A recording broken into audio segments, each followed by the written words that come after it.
Hola, ¿qué tal? Buenas noches. Una programación más de análisis de política nacional e internacional. Y para esto le doy la bienvenida a mi compañero Julian Morales. Julian, ¿qué tal?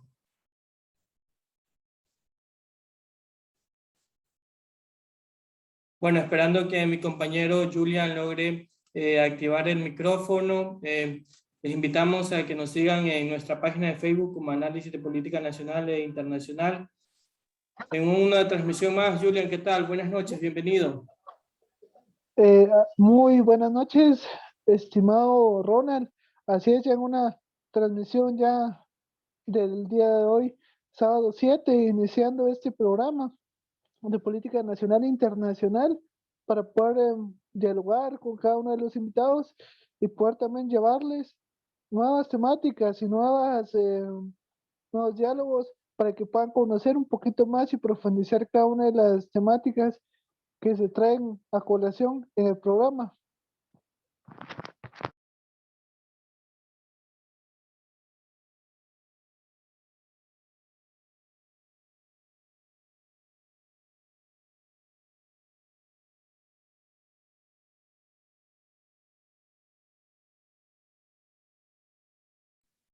Así es, Julian.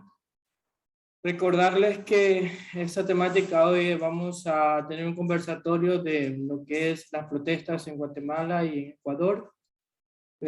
También tenemos como segundo bloque la temática de crecimiento de la educación en América Latina. Para eso tenemos invitados muy brillantes como son Maynor Sica de Guatemala y la siguiente invitada, Julian, ¿cuál es? Ayúdanos por favor con su nombre. La siguiente invitada es Astrid Orozco, del departamento de San Marcos, que nos va a estar acompañando y también la siguiente invitada ha trabajado temas tanto de educación como también situaciones de lo que es la discapacidad dentro de la educación y otros grupos dentro de lo es la educación. Ella nos va a estar acompañando en el siguiente bloque y esperamos también que más personas se puedan ir uniendo al canal de YouTube como Análisis de Política Internacional y en Facebook como Análisis de Política Nacional e Internacional para poder también seguir creciendo y seguir mo- motivando para poder seguir haciendo todos estos programas de mucho interés y relevancia. Julian, ya que el doctor José Ignacio Chiriboga Salto nos ha pedido una sincera disculpa por cuestiones personales, él no nos puede acompañar en este programa de hoy con la temática que había sido propuesta por nuestro equipo, Julian, que era la temática de la clasificación de los delitos en las cárceles. Ya por cuestiones personales, cuestiones familiares, no podrá estar. Pidió unas sinceras disculpas tanto al equipo como a los televidentes quienes siempre nos siguen por la página de Facebook y también por nuestro canal de YouTube. Invitarlos a que nos sigan en vuestra página de Facebook como Análisis de Política Nacional e Internacional y en nuestro canal de YouTube como Análisis de Política Internacional. Julian, ya para eso me había tomado el atrevimiento de hacer una radiografía de lo que está pasando en Centroamérica y en Sudamérica, en la temática de las protestas en Guatemala y en Ecuador. Bueno, contándonos desde tu perspectiva y desde tu retina, Maynor, Julian, ¿cuáles son tus puntos de vista al respecto?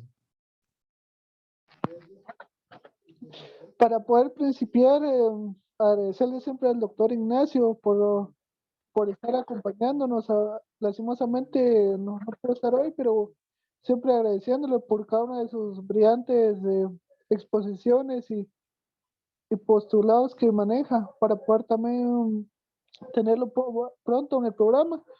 Y conforme a lo que me decías, la concepción y todo lo que entiendo esto, son protestas que a la vez como ciudadanía nos lleva a poder entender de manera nada más emotiva solo para llegar e ir a protestar, sin tener un criterio propio, sin tener una razón justificable para poder ir a protestar, sino muchas veces por, como le dije, emoción, por diferentes factores por los cuales se va, claro, en parte de represión, en parte de colmo de tantas situaciones que pasan, pero solo es hasta ahí.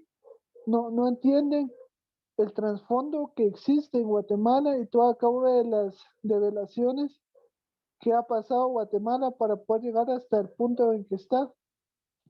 Y para eso es necesario poder ahondar más, estudiar más, porque no, muchas veces se deja ir por los medios de comunicación y son más que tentáculos estos medios para poder elaborar o maquillar lo que realmente pasa en Guatemala y no debemos dejarnos ir ni por el vecino ni por otra persona que nos influya para poder salir, sino debemos de primero centrarnos en nuestra realidad, de ver con la lupa o con los lentes que nos entenderá cómo debemos de actuar, qué debemos de realizar en su debido momento.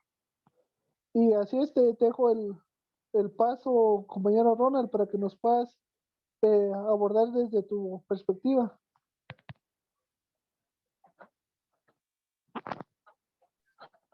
Es muy interesante el análisis que tú realizas, Julia, ya que recordemos que el tema de las protestas en Guatemala son disputas, yo las quisiera manifestar desde mi punto de vista, disputas personales, entre diferencias entre uno y otro, entre quién hace el bien y quién hace el mal. Y a esto me quiero referir ya que la persecución, bueno, aclarando que en el tema anterior, la cuestión de Guatemala no es un problema no solo político, sino social, cultural y económico, ya que Guatemala, siendo uno de los países que en la época de los 60 hasta los 80 y 90, donde tuvo largas luchas históricas, la cual dignificó al pueblo guatemalteco. En la actualidad no es nada de lo que era hace muchos años atrás. Lo que quiero decir con esto de que Guatemala pasa por, no un cambio, sino por un conformismo político, de una estructura política que sigue sosteniendo a los mismos grupos de poder y la cual no es la vía correcta que Guatemala se sostenga de esa manera. Por eso decía y planteaba esas temáticas, protestas en Guatemala, ¿de qué forma? O a qué se deben? Y para esto yo, Julian, te hago la siguiente interrogante. En Guatemala hay una estructura bien clara de lo que están protestando, de lo que están reclamando. Es una estructura de dejar a uno y sacar a otro. Lo que pasa en Guatemala es de que ya son poderes ocultos que si ellos se manifiestan, retiran al presidente, si no, no lo retiran. Y además, conforme a lo que decías de último, las personas dicen retirar al presidente en la actualidad, más retirar a la fiscal del Ministerio Público, entidad que se encarga de la justicia en Guatemala, de poder verificar, poder seguir y poder comprobar las diferentes los hechos criminales y otro tipo de situaciones que no respeten las leyes que existen en Guatemala. Entonces, desde ahí, eh, ellos decían esas dos partes, pero les voy a ir comentando cómo es de que pasa este hecho. Guatemala desde el 2020, como todos ya bien lo saben, en el mundo pasó lo de la pandemia, pero en Guatemala últimamente se han incrementado los casos día a día. Hay 4,000 y 5.000 casos por día. Se van detectando diferentes casos por la misma situación de la inestabilidad del sistema de salud. Aparte de eso, que también el año pasado por medio del Ejecutivo se pidió 31 millones de quetzales para poder apalear la crisis y poder a colaborar a las diferentes personas en lo que es en los diferentes ámbitos, como lo dice el artículo 1, 2 y 3 de Guatemala, proteger la vida, eh, proteger el bienestar de la persona y entre otras características. Pero esto se desblinda al momento de que hay actos de corrupción que prohíben y se dice de un bono, un famoso bono, que no se sabe qué se hizo. Sí se repartió en una parte, pero recordemos que en Guatemala la canasta básica ya sobrepasa los 5.000 quetzales. Las personas no pueden sostener a una familia de 4 con 1.000 quetzales. Era la cantidad que se contaba como el bono. Aparte de eso, el presidente quería de que las personas fueran eh, atentas a él, que se estuvieran en su casa, de que no salieran. Por 3 meses estuvimos un poquito más así, por la situación que se esperaba, que estando en casa se podía retener el virus, cuando apenas un caso había en Guatemala, supuestamente detectado. También fueron apareciendo otras situaciones como la fuga de enfermos y que supuestamente por eso fue ese, ese fue la situación que desembocó todo, el cual decían que por eso se incrementaron los casos, por esta fuga, pero ya no se supieron nada de eso. O fueron muertos más, fueron personas que a la vez se dijeron que se escaparon, pero eh, era como que la razón de ser del incremento de los casos, pero ya no se supo de las personas y nunca se hizo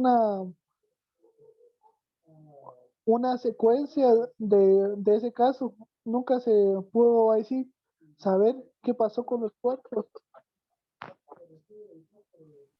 Claro, Julian, a pesar de que Guatemala vive una situación muy grave del aumento de contagiados por COVID-19, el mal gobierno que está haciendo Yamater, el mal manejo del Ministerio de Salud en el tema de vacunas, y le sale esto a Guatemala, las protestas, de qué forma, de qué manera, qué intereses tienen. Pero más de fondo de esto, Julian, realmente, ¿qué se debe perseguir o qué se está tratando de perseguir o qué se quiere lograr con la destitución o la persecución del fiscal? ¿Qué no se quiere realizar en Guatemala? ¿No se quiere que se publique o que se entere el ciudadano guatemalteco?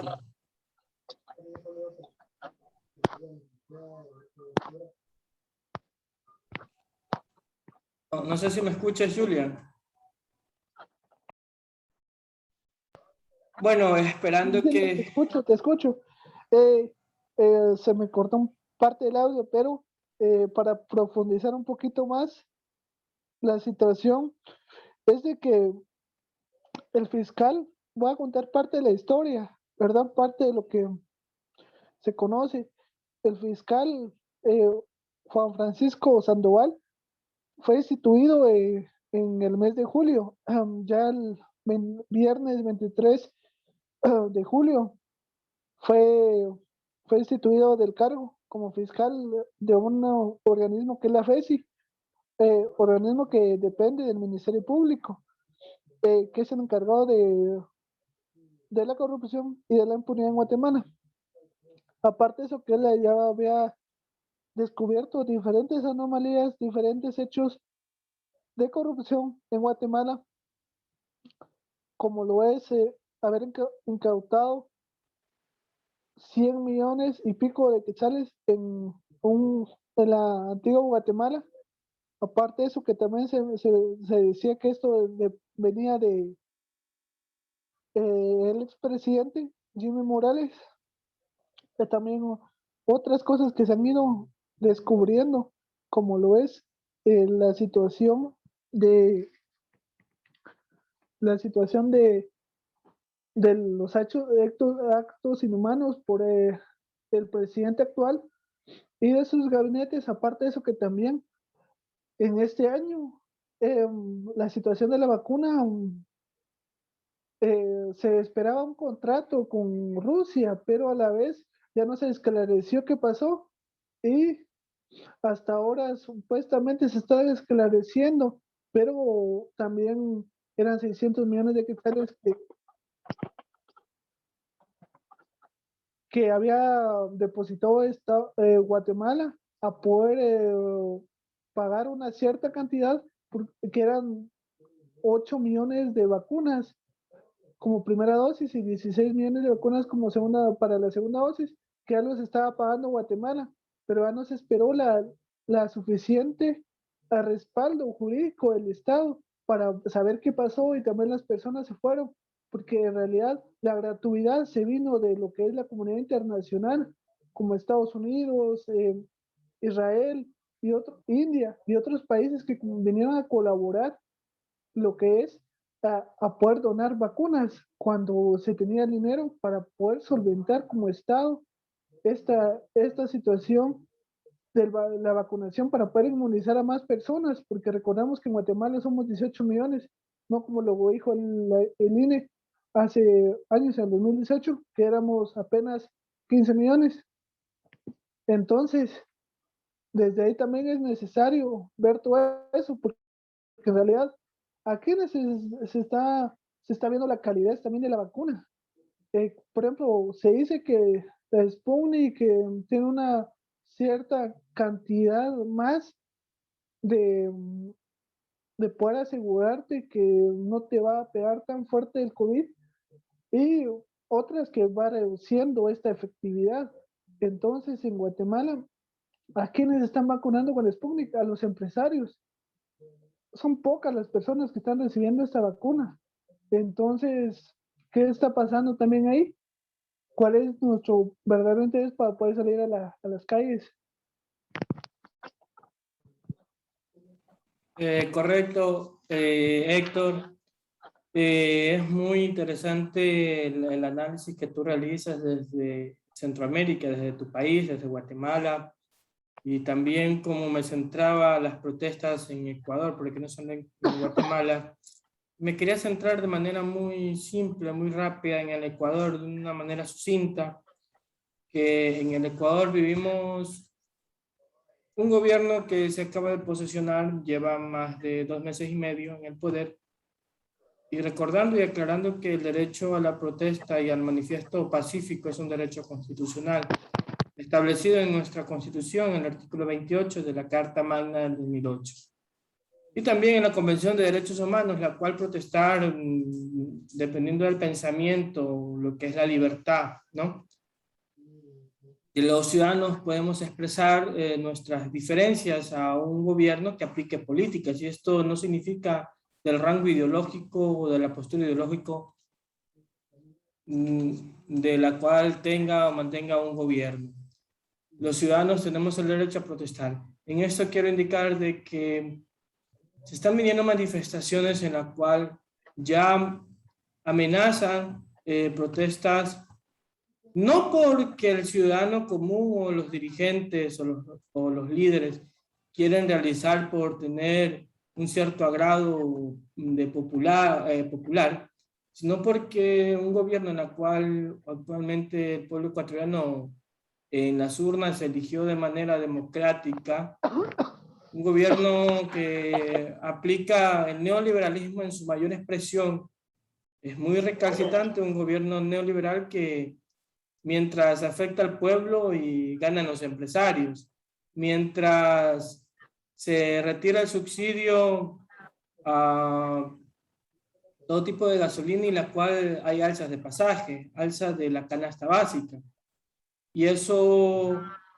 causa una inestabilidad económica en un tiempo de pandemia, la cual el gobierno debe responsabilizarse de cubrir la situación económica que están padeciendo las familias. Pero el gobierno desinteresado de esto da un discurso la cual no es totalmente alentador para el ciudadano que garantiza. Entonces, en base de eso, ya dirigentes como Leonidas Issa, presidente de la CONAIE, ya dio un aviso al gobierno de que si no se hace el retiro de seguir manteniendo, sosteniendo los subsidios, se manifestarán en las calles. Pero eso es un derecho que el gobierno debe cubrirlo, debe buscar los mecanismos y debe llegar a un diálogo en la cual solucione problemas no de un grupo empresarial, sino de un pueblo, que la cual en una época de pandemia necesita soluciones, no problemas. Y lo que le está dando este gobierno son problemas, sí. En gran parte se está cumpliendo con el logro de vacunación, pero el objetivo no es solo vacunación, hay un plan de gobierno que establece reactivar la economía. Y la economía no es cargarle de más impuestos y de quitarle ciertos beneficios al ciudadano. El reactivar la economía es buscar mecanismos de manera adecuada en beneficio que no perjudique al pueblo y que no cause más pobreza de la cual se está provocando. Y para esto, sí, al gobierno central se le debe indicar que claramente debe tener ese acercamiento del diálogo que la cual manifiesta. Para esto yo no sé qué pregunta tengas, Julian. Te doy la palabra, adelante.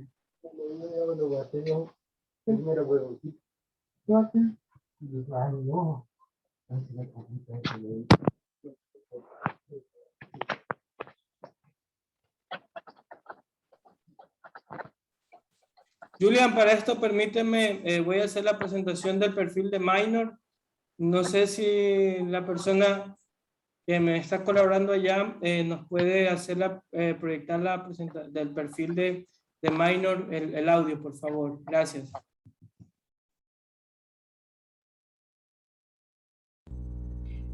Tú quieres que intervenga, ¿verdad? Sí, sí, ahora. Permíteme, Minor, presentarte, hacer la presentación de tu perfil y te doy la palabra. Permíteme, Minor, hacer la presentación del perfil y te doy la palabra, ¿ok?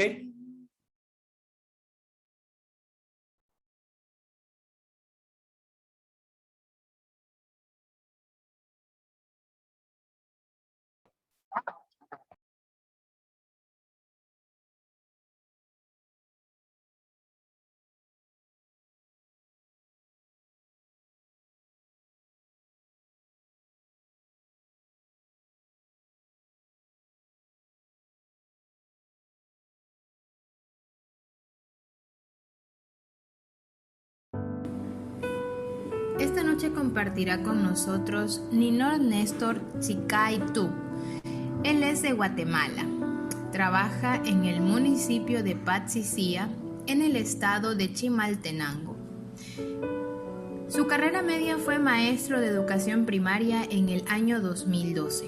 Actualmente está estudiando en la Universidad de San Carlos de Guatemala en la Facultad de Humanidades. Su carrera, profesorado de enseñanza media y técnico en administración educativa.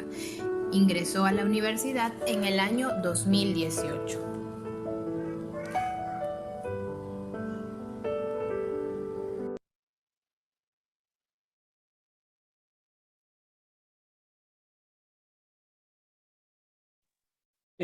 Bienvenido, Minor, ¿qué tal? Un gusto tenerte acá en este programa de análisis de política nacional e internacional. Adelante, tienes la palabra, Minor.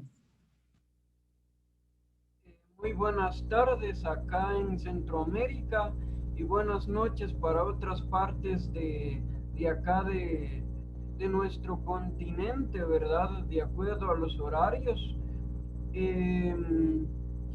Bueno, no sé si el tema comienzo ahorita con el tema de educación o con la que estabas planteando anteriormente.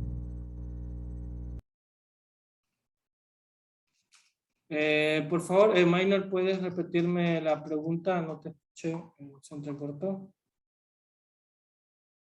Ajá. Pregunta de cuál compañero. Bueno, Minor, te decía, te doy la bienvenida. Espero que te sientas a gusto en este programa. Bueno, ¿y qué opinión tienes al respecto de la situación de Guatemala en el tema de las protestas? ¿Cuál es tu mirada? Pues la razón es como ya lo decía Julián, ¿verdad? Eh, Primero comenzó con una situación de que, bueno, yo creo que muchos países del mundo estuvieron pensando qué reacciones tiene la vacuna, ¿verdad? Y eso es lo que se preguntaron muchos guatemaltecos. Y en segundo lugar es que se hizo un contrato en Rusia, no, sí, en Rusia, la vacuna famosa Sputnik, algo así. Entonces creo que vino, pero no sé qué inconvenientes pasó, se regresaron esas vacunas. Luego que después que se conoce su seguridad, creo que viene de nuevamente, ¿verdad? Pero hay un caso muy importante. Hubieron algunos países que me parece que donaron dinero para que Guatemala pudiera comprar vacunas. Segundo, creo que hubo un dinero, eh, eh, sí, hubo un dinero que se trató para administrar y poder comprar vacunas. Pero toda esta situación se hizo al revés, ¿verdad? El dinero emprestado no lo utilizaron, tampoco la que se plantearon para administrar para las vacunas. Y por último es que las vacunas han sido donadas por diversos países, ¿verdad? Ya como le dijo Julián, Estados Unidos, pero primeramente Rusia. Rusia, Estados Unidos, México y no sé qué otros países más, hasta el punto que ahorita no sé si China o Japón también, ¿verdad? Y sobre todo, no sé si en dos países estuvo participando nuestro presidente y una última conocí que se fue a España. Pero en los países un poquito donde son muy desarrollados, él daba un mensaje y decía que hay que ayudar a los países pobres. Pero él no dice que la población está empobrecida, sino que él se autodenomina o habla en nombre de los pobres. Pero lo que es en realidad es que él, digamos, así como tal, como tú lo dices, ¿verdad? En la Convención Internacional de los Derechos Humanos, ahí habla que todos los estados tienen que velar por la salud de sus naciones, ¿verdad? Incluso nuestra Constitución Política de la República de Guatemala habla de que es importante velar por la salud, pero es un tema muy complicado que en cualquier lugar, que en cualquier, sí, en cualquier lugar, en cualquiera, o sea, sí, en cualquier lugar público donde se administre de cualquier tipo de, de trabajo público para la sociedad, todo es corrupción. Y entonces tal es el caso que toda la población guatemalteca se ha unido a protestar, ¿verdad? Su rechazo contra esta situación de que esa mala administración de no poder realizar algo por la salud. Y segundamente es que, pues ya lo dijo Julián, ¿verdad? Fue, fue quitado de su puesto el señor Francisco Sandoval, ¿verdad? Que es el fiscal como el brazo de la CICI, de la Comunidad contra la Impunidad Internacional en Guatemala, ¿verdad? FESI. Dando así a este punto en que el gobierno está totalmente quitando los derechos de la población guatemalteca, ¿verdad? y que esto comienza con el señor Jimmy Morales, que a la hora de estar bueno, al estar diciendo que no era grato la Comisión contra la Impunidad en Guatemala, estaba, más que todo, estaba dándole un golpe a los convenios internacionales que se ha pactado en Guatemala, los derechos que se han firmado durante años, ¿verdad? Entonces, al final, ahora lo que vemos es un golpe total a la justicia. Muchas veces nuestro Ministerio Público y nuestras diferentes autoridades dicen que ninguna autoridad internacional puede intervenir entre nosotros porque solo ellos pueden hacer justicia.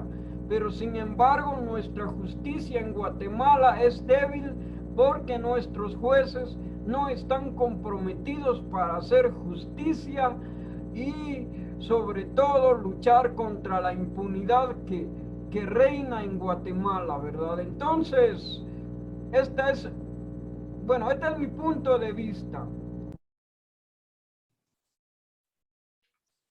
Muy interesante el punto de vista de Maynor Chica desde Guatemala. No sé, Julian, si tengas alguna interrogante para este conversatorio en este primer bloque. Julian, adelante. La primera consulta para el compañero Maynor, es un gran gusto saludarte, Maynor. La primera consulta es,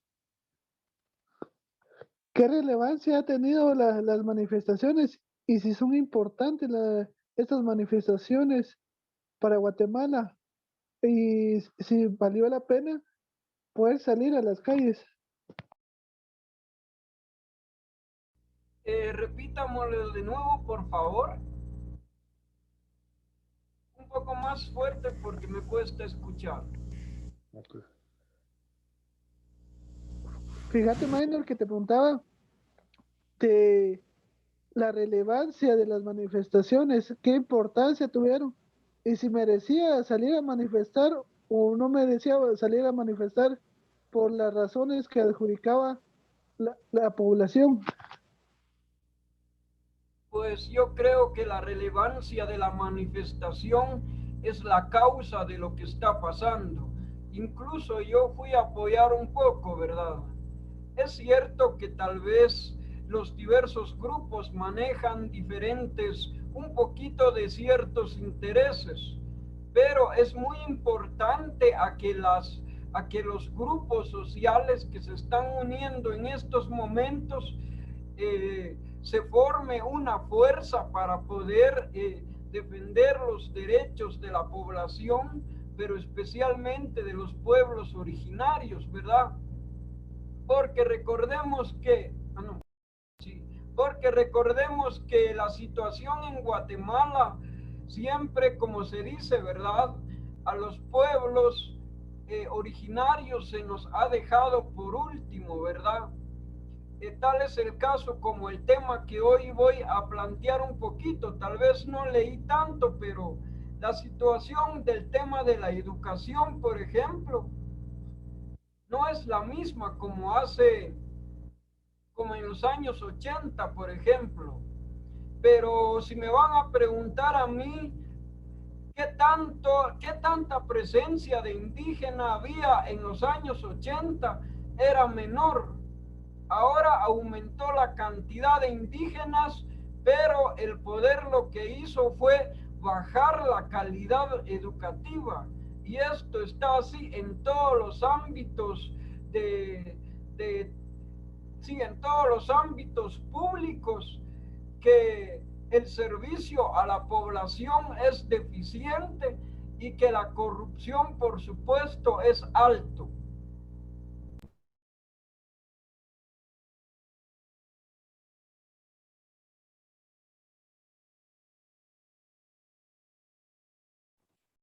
Claro, es muy importante la pregunta que realiza Julian al respecto de, bueno, las protestas en Guatemala. Pero, Minor, ¿qué hay de trasfondo en estas protestas? ¿Qué se quiere lograr o qué quieren lograr los ciudadanos? ¿Es terminar con este gobierno que la cual ha sido nefasto para el pueblo guatemalteco? Lo que se ha planteado mucho es realizar una nueva política, pero que sea plurinacional, ¿verdad? Recordemos que en Guatemala habemos 22 etnias mayas, ¿verdad? Referente a idiomas, están los chicas y los caribúnas.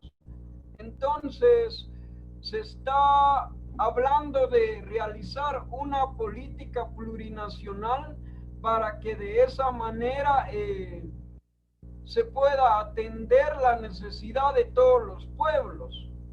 Ciertamente yo pienso que todos los que quieren aspirar para ser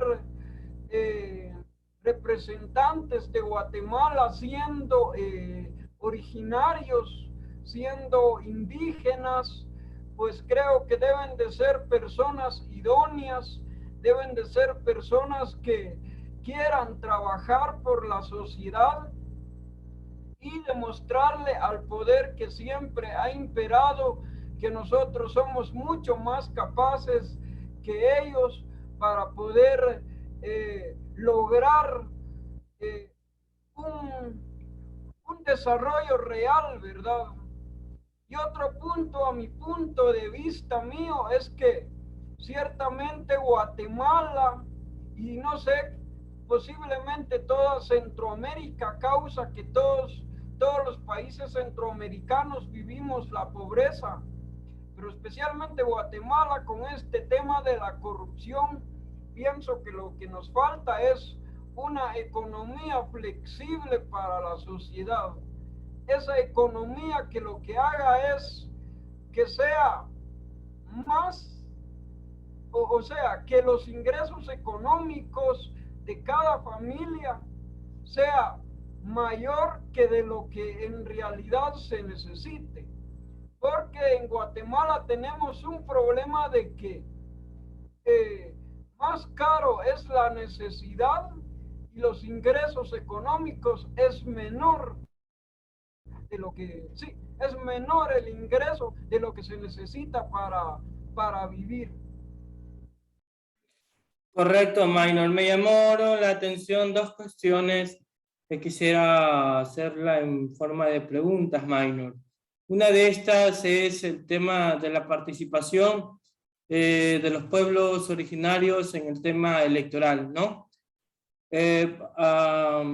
Haciendo este planteamiento, te formulo la siguiente pregunta, Minor. Guatemala a nivel constitucional no tiene un reconocimiento a los pueblos originarios. Ustedes como población indígena, digo yo porque en Guatemala en realidad hay un 60% de población indígena, a diferencia de que las encuestas del gobierno central dicen lo contrario, pero como población indígena, ¿ustedes propondrían una nueva constituyente, una nueva constitución para el Estado plurinacional de Guatemala?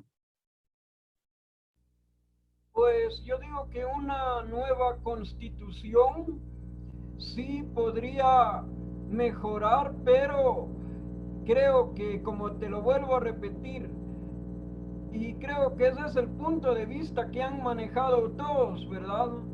Esta nueva constitución debe de ser que no favorezca a unos cuantos pocos, sino a todos, ¿verdad? La salud, la educación, la seguridad, pero yo hay algo muy importante que voy a recoger de una doña que hablaba sobre, bueno, que hablaba en protestas, ¿verdad? Ciertamente para que Guatemala cambie o para que la seguridad no sea tan cara, creo yo que en un país cuando hay empleo, menor va a ser la delincuencia, y creo que jóvenes ocupados no van a pensar a robar, no van a pensar a delinquir. Y creo yo que esa es la base muy importante que hace falta en Guatemala para que se desarrolle. Porque si esta situación cada vez se va a volver más fuerte, ¿verdad? La migración va a seguir creciendo y sobre todo también la inseguridad, porque hay jóvenes que de repente sus padres no les enseñan a trabajar, no les enseñan opciones para la forma de sobrevivir. Hay riesgos a que los jóvenes, en lugar de hacer algo positivo para su vida, se atrevan a hacer cosas que son antisociales.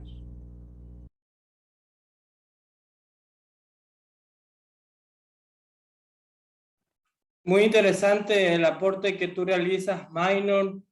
Quiero ir cerrando con este bloque, con la opinión de Julian en la temática de las protestas en Guatemala y en Ecuador. Julian, ¿cuál es tu análisis para esta temática que ya por el tiempo de Para venido poder agotando? dialogar, tal vez no estoy tanto de acuerdo con una parte de Minor, de que Guatemala tiene pobreza, no, Guatemala tiene mucha riqueza, pero lastimosamente es por parte de la élite que no deja poder progresar, poder así buscar el bien común para cada uno de los ciudadanos de Guatemala. Porque en realidad, ¿qué es lo que pasa en la protesta de Guatemala? Es lo siguiente, si no tiene dinero, los pueblos originarios no se va a poder hacer nada. Si no tienen ese flujo para poder manipular, para poder llegar a la coraza de lo que es las tomas de decisiones, no se puede hacer nada. Aparte de eso también, que las manifestaciones eran unos pocos que solo por el fiscal estaban manifestando y otros por el plurina- plurinacional, por la constitución plurinacional. Pero entonces, ¿qué pasa con esto?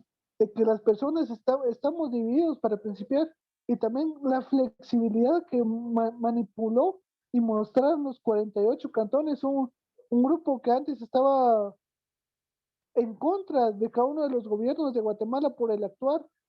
¿Qué salió a decir el encargado de los 48 cantones? No, nosotros solo queremos que salgan el presidente y el fiscal, pero la solución del cual es para Guatemala es una nueva constitución, una nueva constitución que vele por cada una de las personas, que vele por cada una de las necesidades y problemáticas que vayan surgiendo, y que sea futurista esta constitución, que no solo se quede obsoleta como la del 85 y la de otros años atrás, como cuando se partió desde el 54 hasta el 85 en las constituciones, que era más para favorecer. ¿Y qué pasó con el presidente? Porque él ya sabe a dónde dirigirse y quiénes lo van a defender, el ejército. Nosotros mismos los guatemaltecos estamos provocando de que no exista una verdadera revolución, de que no exista un cambio en Guatemala.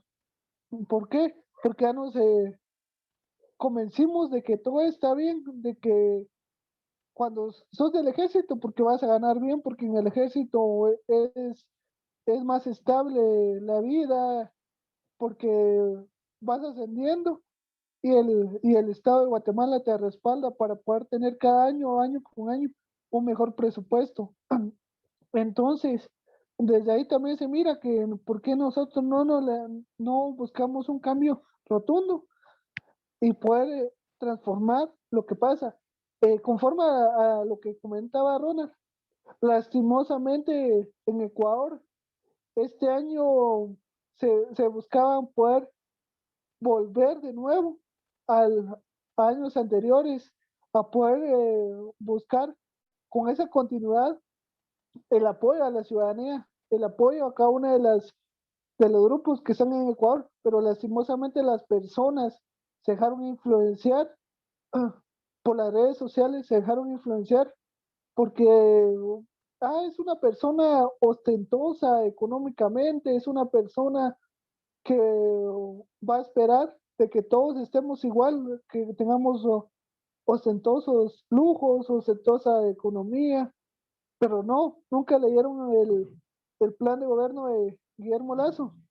Guillermo Lasso, que en el plan de gobierno decía la inversión extranjera, que en lugar de cambiarle la inversión extranjera, le cambio la invasión extranjera. A eso se le cambiaría, y debemos de también esclarecer cada una de las situaciones de que trae un plan de gobierno. Ahí sí, hacer una correcta interpretación que hay detrás de cada una de las palabras que manifiesta los candidatos de su discurso. ¿Qué pasó con el presidente de Guatemala? Él, por tener una condición de discapacidad, por eso todas las personas, hay pobre que no lo vamos a sacar. Por ser creyente tampoco lo vamos a sacar, porque él siempre en sus discursos, que Dios bendiga a Guatemala. Pero creo que en en lugar de eso, decía desde otros, utilizando el parafraseo, que Dios lo bendiga, porque sabe que él iba a saquear, se iba a robar, pero porque las mismas élites le permiten esto. Y nosotros, campantes como guatemaltecos, no nos unimos, seguimos en la espera del cambio, pero el cambio nunca va a llegar si no nos tenemos bases firmes, bases que vamos a llegar a poder solventar toda esta crítica que es netamente ideológica, esa crisis que también es netamente oligárquica.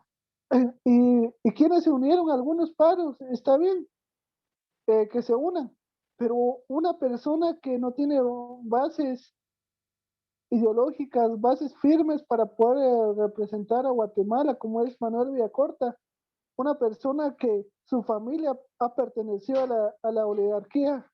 La familia Villacorta perteneció con lapsos de los Castillos, con lapsos de otras familias. Hace años estuvieron también ya en cargos públicos, pero no hicieron nada. Entonces debemos también entender el concepto del socialismo científico y socialismo demócrata, pero para esto ya vamos culminando el bloque primero de este día sábado, y poder hacerle las palabras al compañero Ronald Jaramillo. Así es, Julian, ya hemos culminado de este primer bloque, lo que es las protestas en Guatemala y en Ecuador. Solo quiero cerrar con una cuestión, recordarte, Julia, que en el Ecuador pasó por un síntoma en este 2021, en el tema democrático, que ese 52% de esa población que votó por el neoliberalismo recalcitrante, votó porque sentía ese síntoma de doña Florinda, ese concepto que se vino creando desde Argentina, con un periodista argentino como Rafael, la cual construyó este concepto con la finalidad que había gente que como había salido de la pobreza gracias a las políticas progresistas o socialistas, como le queramos llamar, pero para esto también tenemos que estudiar en qué se diferencia el socialismo y el progresismo, pero el Ecuador eligió mal, y que se hagan responsables los que eligieron mal, pero no vamos a dejar que el neoliberalismo recalcitrante perjudique a los recursos públicos y que realice privatizaciones. Cerrando con este bloque, es muy interesante este análisis, pero para esto le voy a pedir quien está en controles nos permita que nos comparta pantalla para el perfil de la invitada Astrid Orozco. Adelante, por favor.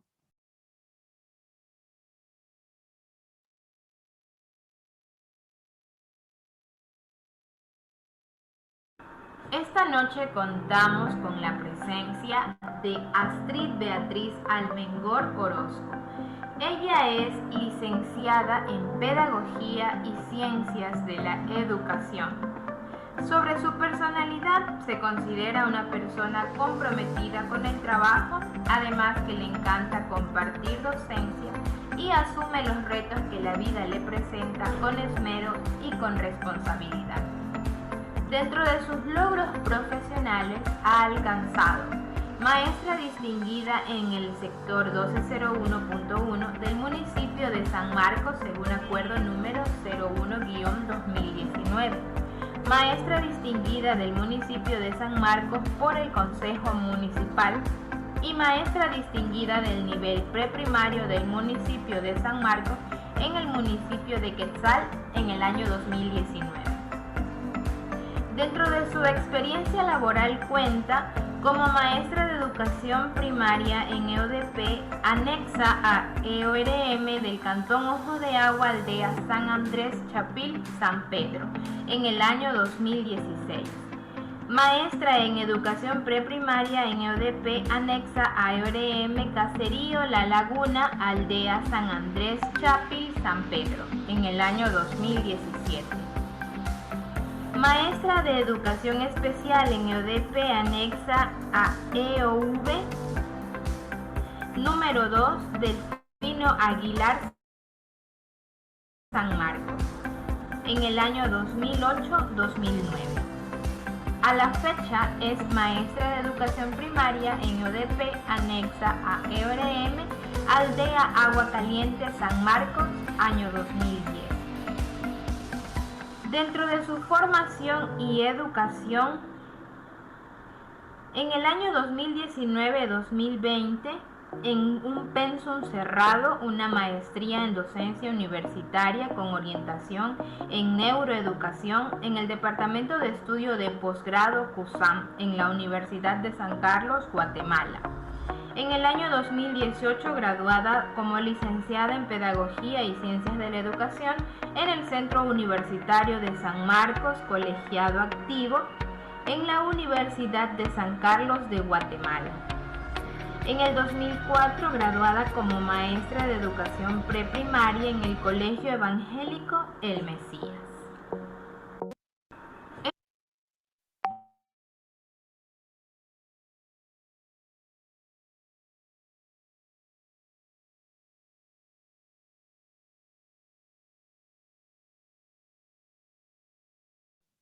Bienvenida, licenciada Astrid, un gusto tenerla acá en nuestro programa de análisis de política nacional e internacional. Adelante.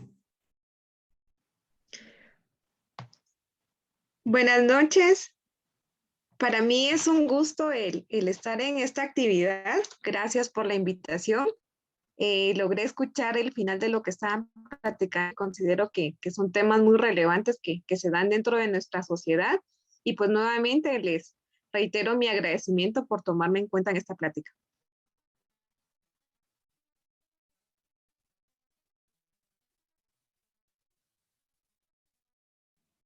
Claro, mi estimada licenciada. Bueno, arrancando con este conversatorio, como es el crecimiento de la educación en América Latina, primero para que nos dé un poco de claridad en sí, para usted, ¿qué es ya como educadora? ¿Qué significa o qué es la educación como maestra para usted? Adelante.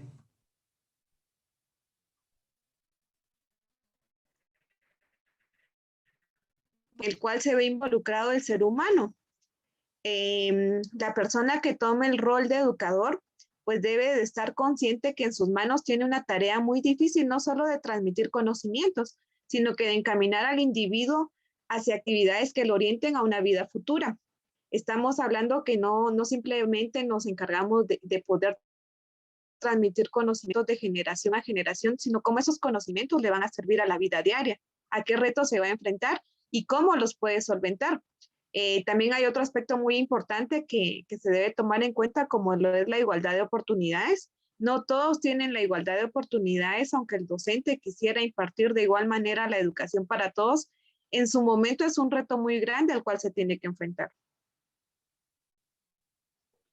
Muy interesante su aportación, licenciada. Para eso también me traslado a Maynor, también quien es maestro de educación primaria, y le hago la siguiente pregunta. ¿Cuál es el reto del docente de educación primaria de Maynor al momento de educar y trabajar con niños de básica? Adelante, Maynor.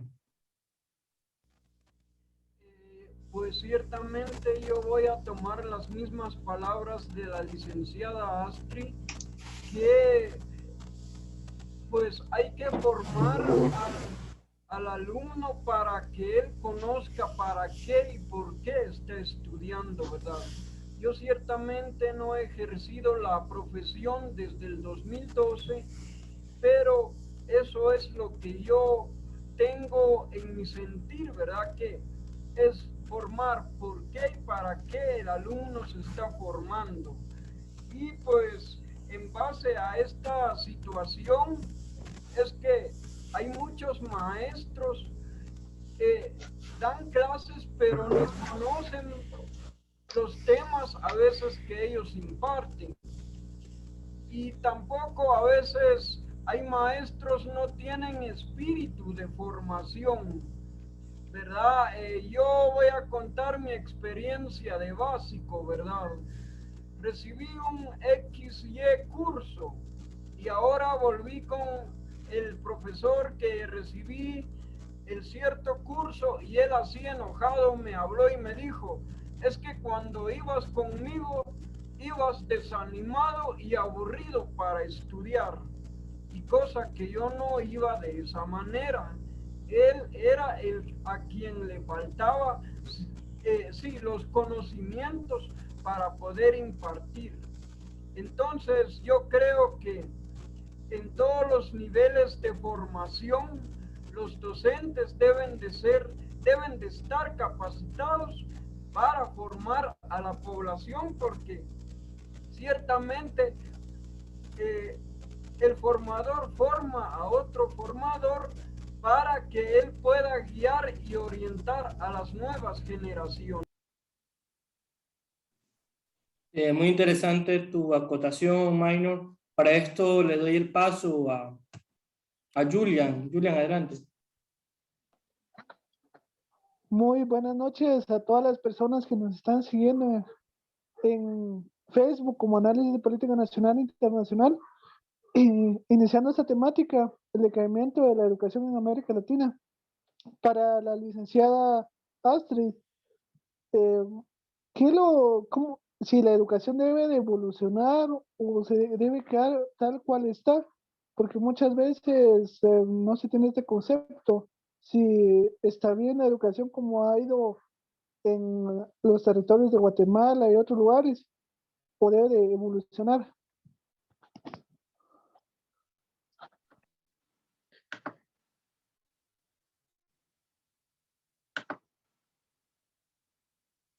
Bueno, yo creo que definitivamente la educación día con día va evolucionando y no podemos estancarnos en procesos de 20 años atrás. Al referirse a que debemos, pues el compañero que me antecedió decía un aspecto muy importante, ¿verdad? De que cada docente debe de prepararse en cuanto a la materia que imparte, pero no únicamente en cuanto a ello, sino que debemos manejar una cultura general en cuanto a temas relevantes en nuestro país y a nivel nacional, ¿verdad? Entonces yo considero que la educación día a día va a ir mejorando si nosotros como docentes contribuimos a ello. Es decir, debemos de estar actualizados constantemente y hoy en día, pues, a raíz de la pandemia vino y nos sorprendió a muchos que posiblemente no se tenía el dominio sobre la tecnología, ¿verdad? Entonces, prueba de ello es que en ese sentido, pues, había un gran porcentaje de docentes que tuvo que encontrar la manera de poder incorporarse a este mundo para poder llegar a sus estudiantes. Considero de que no podemos retroceder, ya que eso simplemente estancaría nuestra educación. Y pues una de las finalidades debe de ser de todo país el proveer a sus habitantes de una educación de calidad.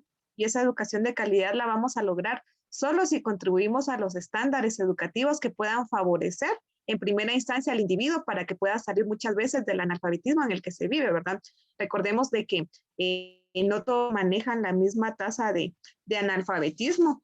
Lamentablemente existen países que sobrepasan esa tasa de analfabetismo que lejos de ser un apoyo para el país, pues es un retroceso, ¿verdad? Entonces, Costa Rica podríamos mencionar que es uno de los países que más ha aportado a su educación y que maneja un nivel de un 96% de población que sí cuenta con esa educación de cierto punto en su momento, ¿verdad? Entonces, creo que es de admirar el compromiso que también el Estado adquiere con el sistema educativo y pues como les repito, lejos de que nuestra educación venga en decaimiento, debemos de contribuir todos en este proceso para poder salir de esa racha. Licenciado, usted tocó un punto muy interesante. Para esto le formulo la siguiente pregunta. Se establece que la educación es muy relevante para el desarrollo de un Estado, de una nación. Hoy pasamos por una pandemia, la cual los estados han hecho el máximo esfuerzo de controlar. Pero la educación en América Latina ha venido decreciendo en este último año, 2020 y 2021. Y se da la mira que el Internet ya no solo es para satisfacer una necesidad, sino que se convierta en un derecho universal. ¿Cuál es su opinión y su análisis como docente desde el Estado de Guatemala? Adelante. Bueno, yo creo que aquí un punto muy clave es la participación que el gobierno pueda tener. Recordemos de que nadie estaba preparado en cuanto a tecnología porque posterior a la pandemia eran muy pocos los países que venían y apoyaban de esta manera en cuanto a tecnología a los establecimientos. Y al hablar de tecnología en su momento, muchos contribuyeron al crear laboratorios. Un laboratorio en el cual podían tener acceso a una computadora, a las partes que implica una computadora, programas básicos, que principalmente llegó a las áreas urbanas, dejando a un lado en primera instancia a las áreas rurales. En este sentido, pues estamos veando el derecho a la educación porque no se está trabajando con una educación que sea equitativa para toda la población. Posterior a ello, ¿cuántos de estos establecimientos que contaban con un laboratorio de cómputo en su institución tenían la conectividad a Internet? Que son dos cuestiones muy diferentes. Yo puedo tener un laboratorio de cómputo en mi establecimiento, pero si no tengo conectividad a una red de Internet, pues tampoco puedo avanzar en mucho para poder utilizar plataformas, que son las que hoy en día se están trabajando. Se tuvo que dar un salto al agua muchas veces para poder ingresar a este mundo. En primera instancia, pues fue el docente quien tuvo que prepararse para poder iniciar este proceso y poder incluir dentro del mismo a sus estudiantes. Aquí pues entran otros factores como lo es la pobreza que existe en las comunidades más lejanas de nuestro país, y no solo en nuestro país, sino que a nivel de Centroamérica, ¿verdad? En las cuales podemos ver de que cuántos estudiantes han abandonado los centros educativos y se ve la deserción escolar debido a que no se cuenta con los recursos para poder estar dentro de un sistema educativo. Entonces es ahí donde el gobierno pues no ha puesto el interés necesario para poder desarrollar procesos que puedan llegar realmente a quien lo necesita. Hablamos de tecnología, hablamos de innovación, que por supuesto que es bueno para el desarrollo, pero para ello primero debemos de estar conscientes de cuál es la realidad de nuestro país. Les comento que si hacemos un análisis de cómo están los demás países en cuanto a esta situación que se vivió a raíz del COVID, pues sobresale uno de los países nuevamente, pues Costa Rica, ¿verdad? Que realizó un diagnóstico bajo cuatro perspectivas. La primera, determinar cuántos estudiantes tenían acceso a una conectividad de calidad.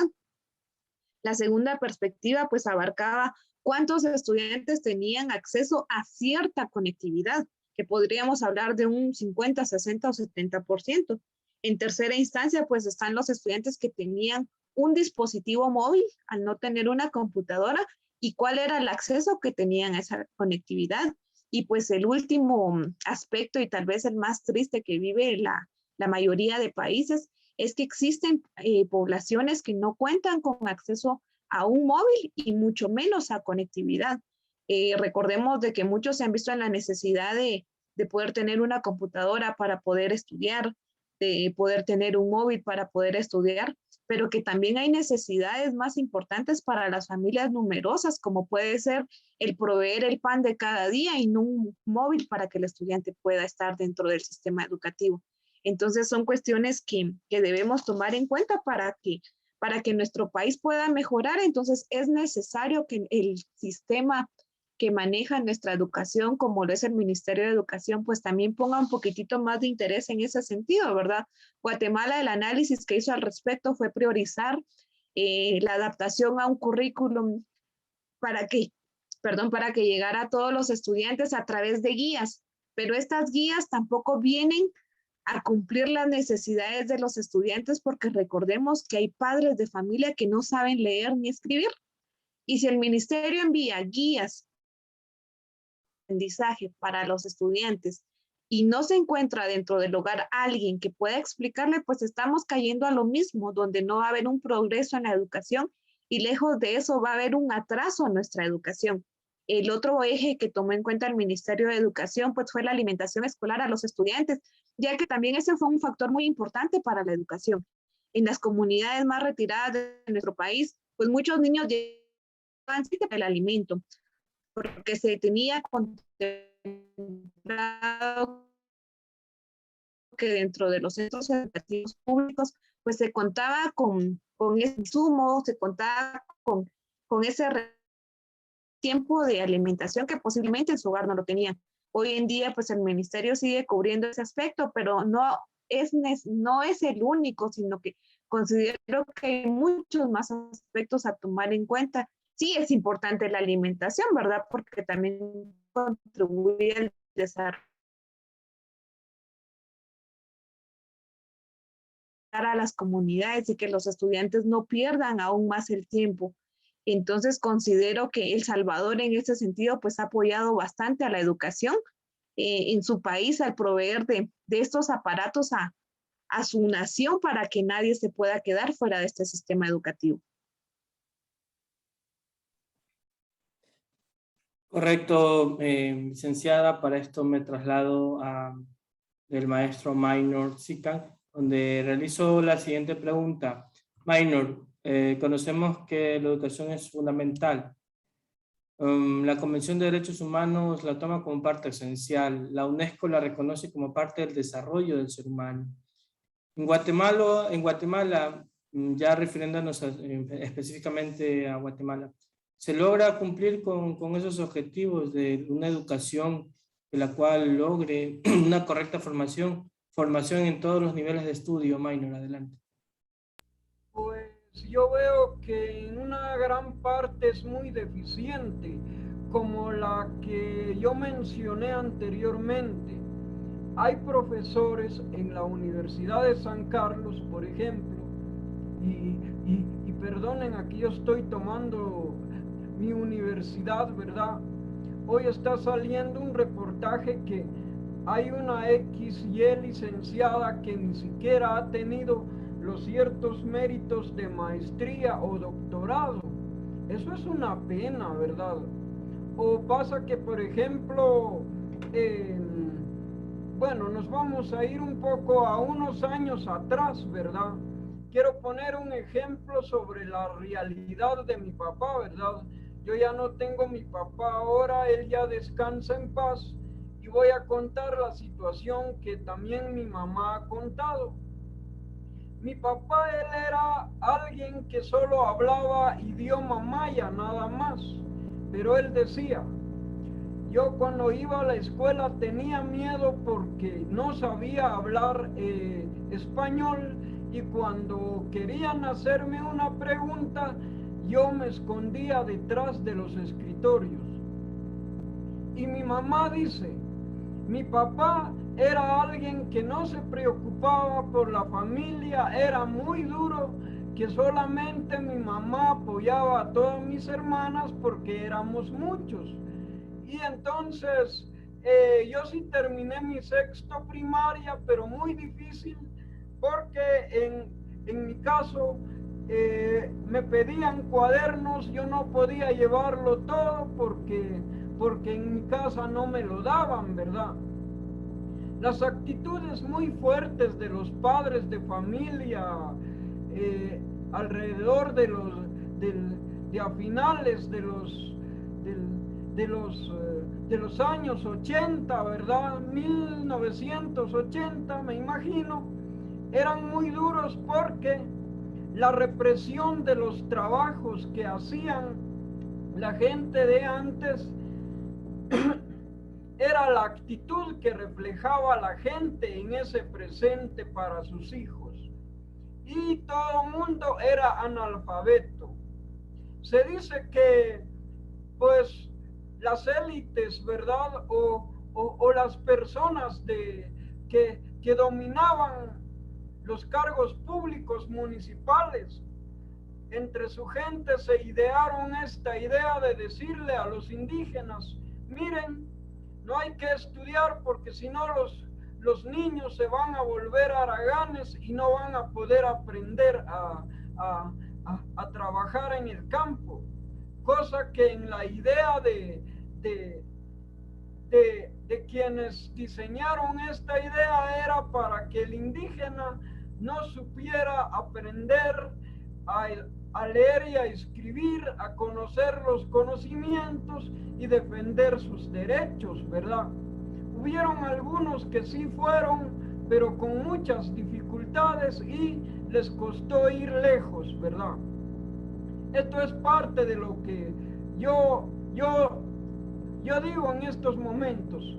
Pero en estos momentos tenemos este problema en este siglo XXI de que hay muchos docentes, pero no están capacitados, no conocen lo que deben de impartir.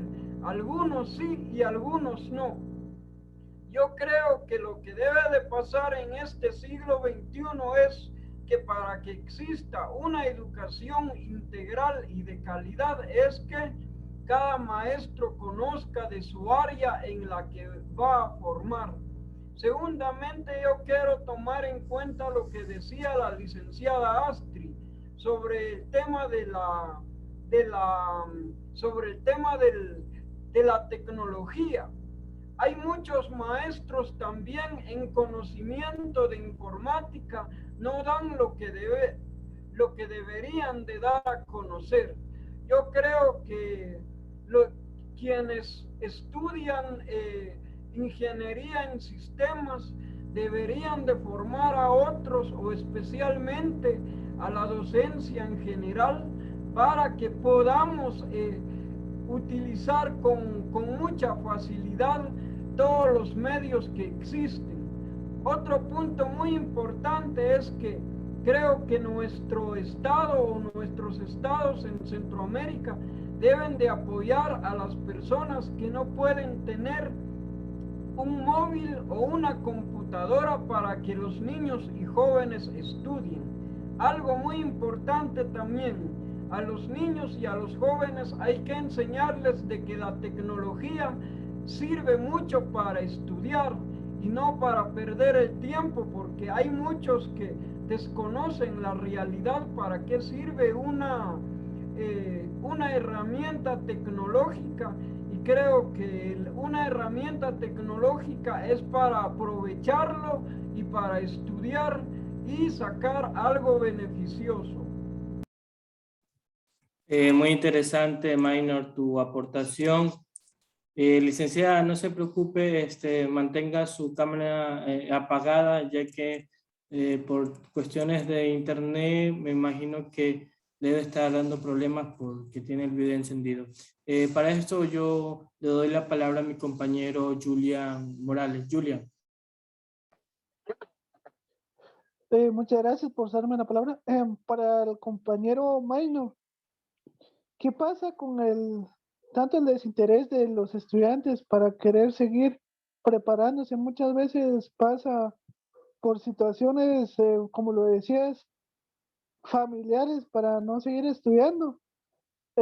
Y aparte eso, ¿qué pasa con el desinterés de algunos educadores para decir voy a utilizar mejores herramientas o voy a ver la manera de, aunque con el poco recurso, saber utilizarlo y poder ver la manera de cómo educar y no perderse en el desinterés, sino si no aprende, a mí no me importa, o si aprende, igual me da.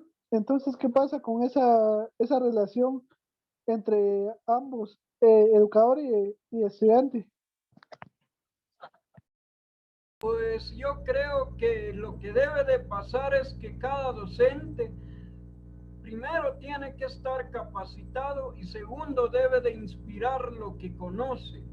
debe de inspirar para que quien aprenda diga, yo también quiero ser lo mismo que mi docente.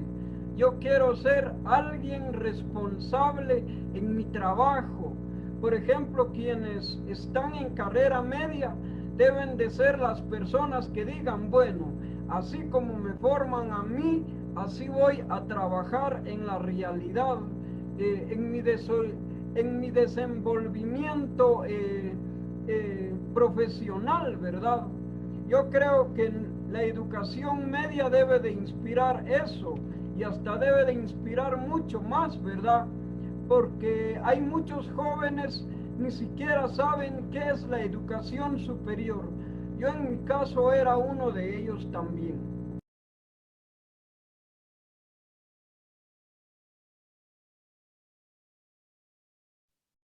No sé, Julián, si tengas alguna otra interrogante.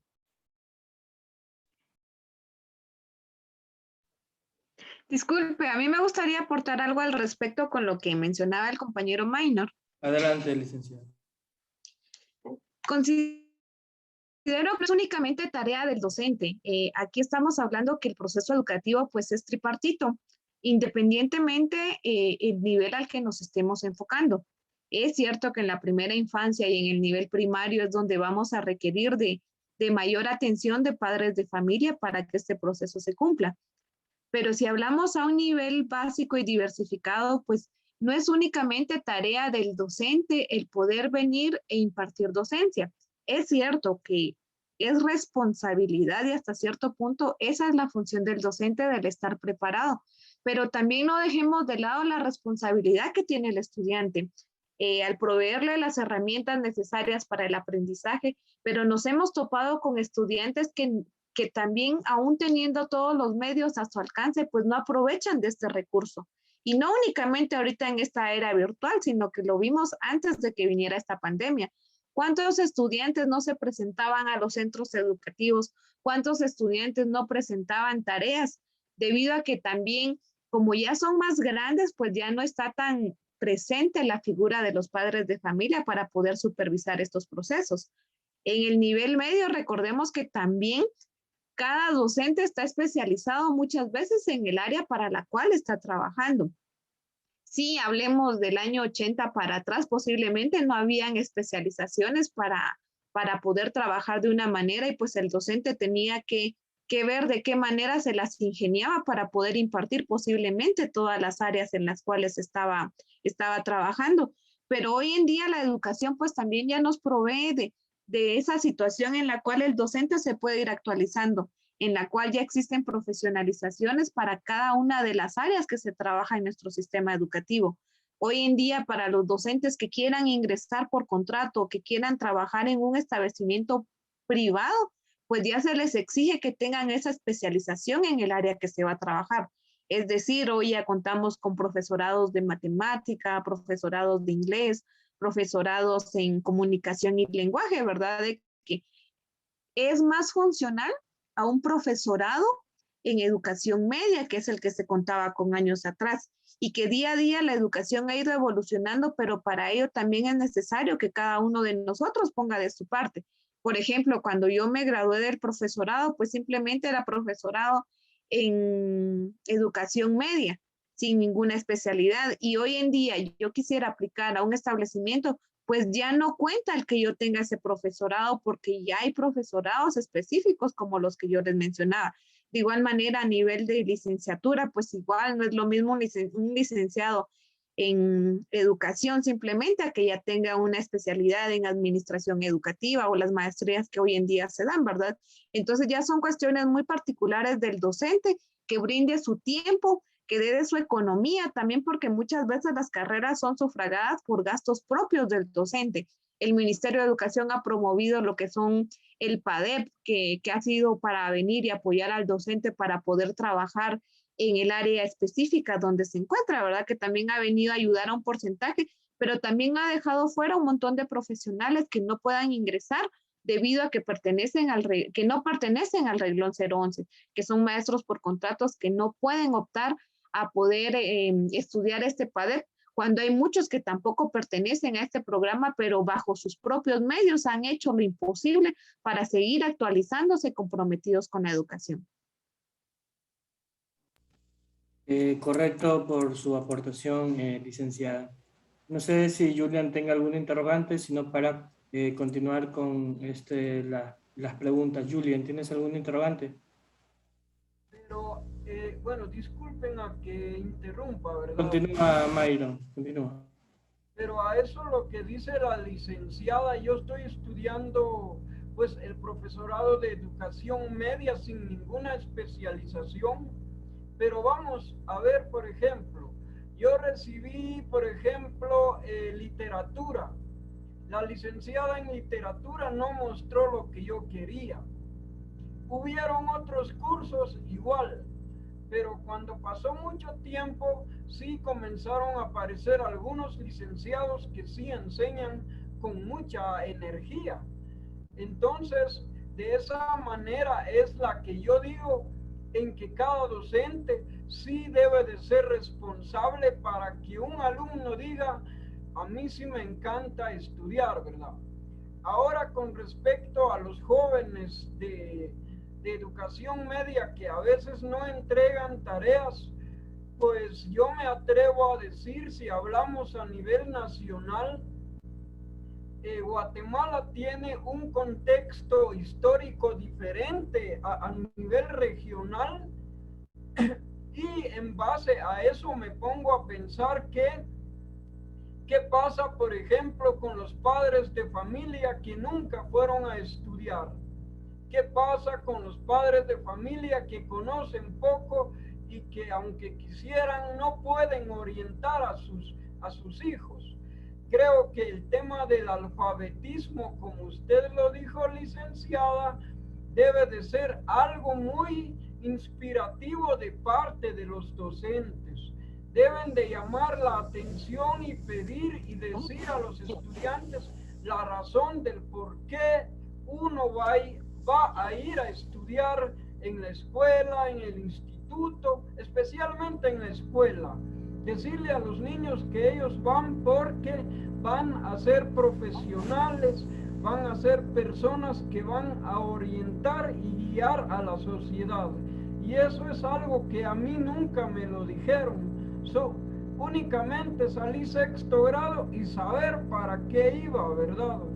Pero cuando yo estuve en básico, más o menos tuve un poco algunas ideas, porque más o menos me habían dicho que yo tenía que conocer o aspirar a una cierta XY carrera. No sabía qué elegir en realidad, pero yo opté la docencia porque habían maestros rudos, habían maestros que sí tenían paciencia, y yo me decía, bueno, ¿y será que hay que ser rudo para que el alumno aprenda? Y me di cuenta que no, ¿verdad? Entonces, al final creo que la inspiración de cada maestro, la preparación es muy importante para que también el alumno diga, bueno, es muy importante estudiar porque cada materia es importante.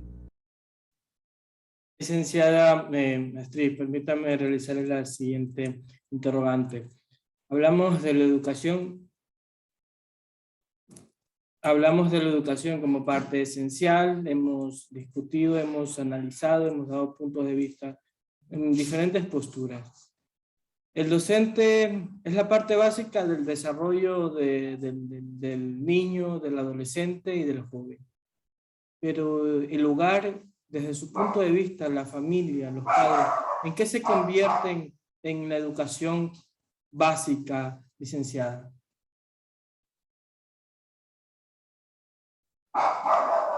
Bueno, yo creo que la familia pues juega un rol muy importante tanto en la educación como en la sociedad, porque recordemos que es el pilar sobre el cual se sostiene la sociedad, ¿verdad? En este caso, no podemos decir que la familia pueda quedarse a un lado de este proceso educativo cuando muchas veces también es socializado dentro del hogar. Es decir, no contamos en su momento con una explicación clara del docente, pero muchas veces en el hogar existen hermanos mayores que también han estudiado, padres de familia, cuando nos encontramos dentro de un hogar donde sí existen personas preparadas para poder apoyar este proceso. Encontraríamos un mayor apoyo en ese sentido, pero también no podemos dejar de lado que, así como el compañero mencionaba que el maestro puede ser ese apoyo, puede ser esa motivación, los padres de familia pues también pueden ser esa motivación.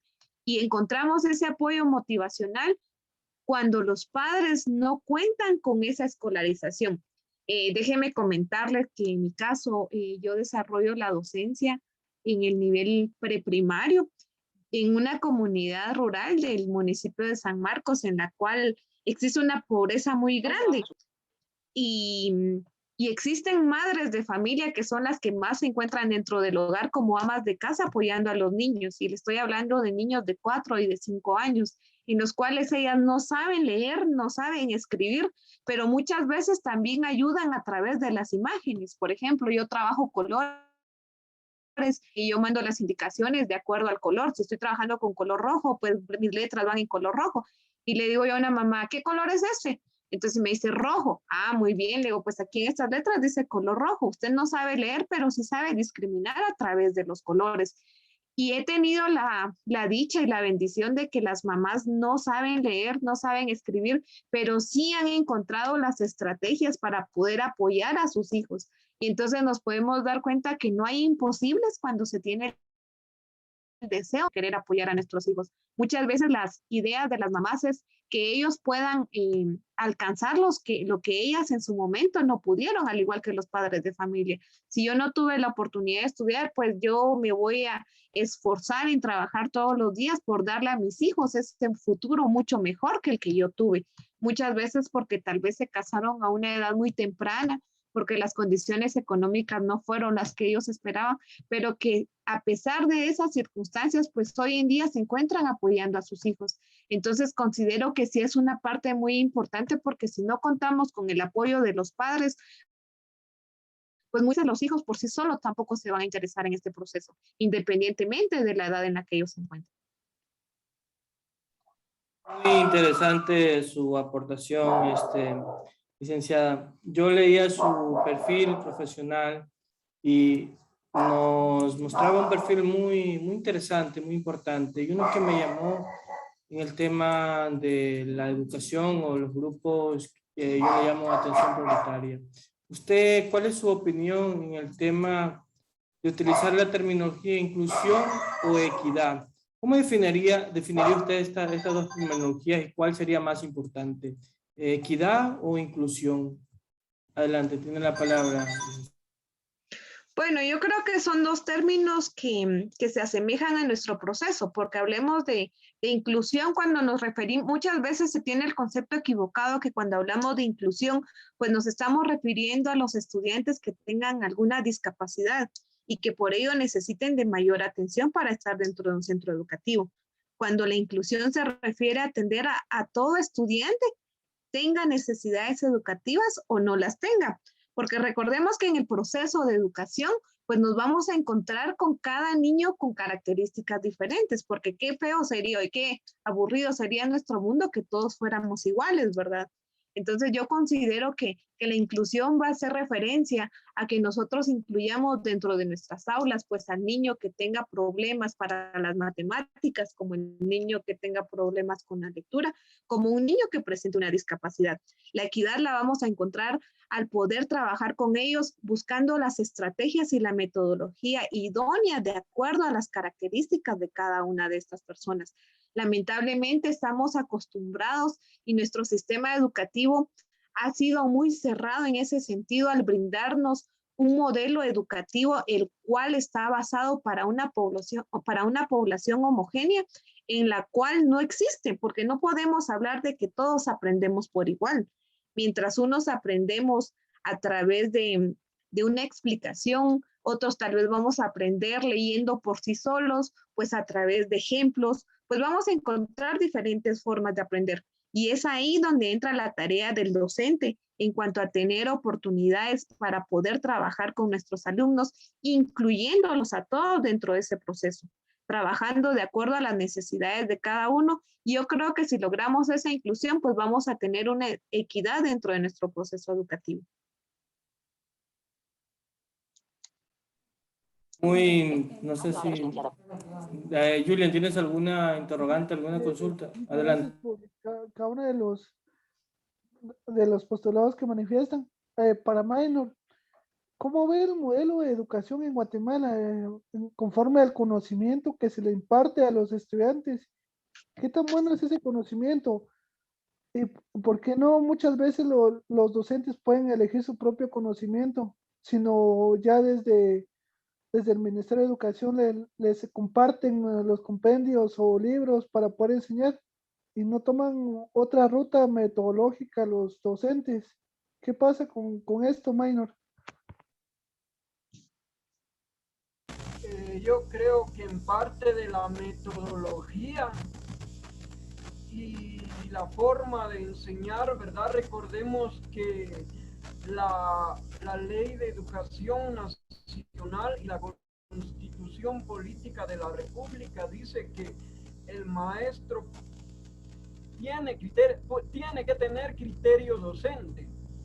Creo que en el criterio docente se puede hacer muy crítico y hasta mucho más alto de lo que pide, por ejemplo, el CNB, ¿verdad?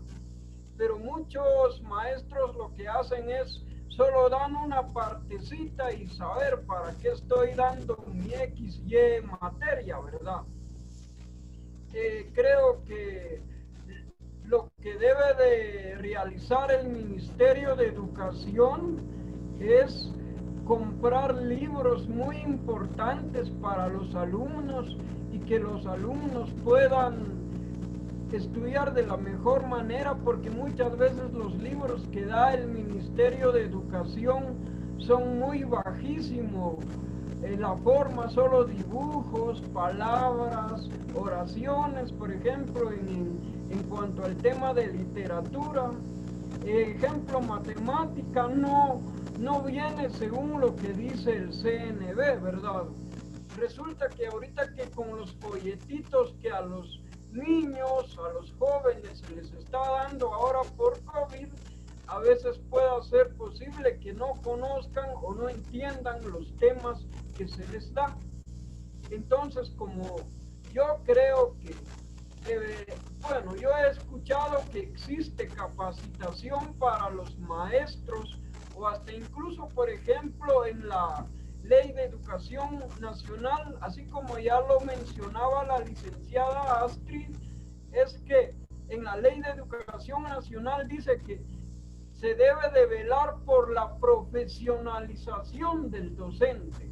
Creo que el docente, a medida de que obtenga algún profesorado, ya sea general, debe de promover para que se especialice en una, en otra y en otra, en una y en otra y en otra de diversidad de profesorados, para que cuando a él le digan, mire, usted va a dar, por ejemplo, matemática, tenga ese dominio. Usted va a dar literatura, tenga ese dominio, ¿verdad? Y para eso, como vuelvo a repetir, cada área que reciba un profesional debe de recibirlo con la calidad que tenga que recibir, porque por eso se dice que es integral la educación. Y cuando decimos integral es que cada maestro debe de formar lo mejor posible. Es cierto que cada uno de nosotros tenemos diferentes formas de percibir, tenemos cierto límite de percepción, pero no significa que uno no pueda aprender. Sí podemos aprender mientras sea determinado cada materia en específico.